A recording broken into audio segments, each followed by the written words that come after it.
Hi, welcome to Ask Less.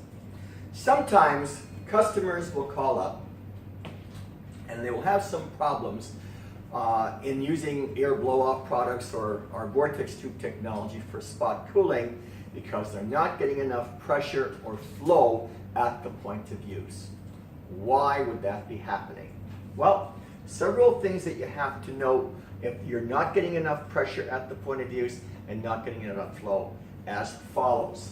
First of all, the length of pipe or hose and the diameter of the pipe or hose and how long all that is going to make a difference in how much pressure and flow you're going to get at that point of use.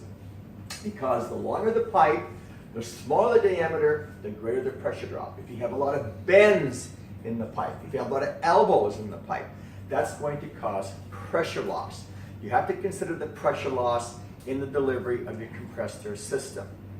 A second thing that could be causing a restriction in flow is simply incorrectly sized filters or regulators, connectors, all types of things that could be restricting, causing a large pressure drop in the delivery system. So if you're having trouble with having adequate pressure or flow at the point of use, that's something you should look at. Third, leaks. Just leaks in the system are going to draw flow and pressure off your delivery system. So you have to make sure that you don't have a leaky connector, a loose stuck solenoid valve, something in the delivery system that could be reducing the pressure in the line and causing a loss of flow. And finally, line cleanliness.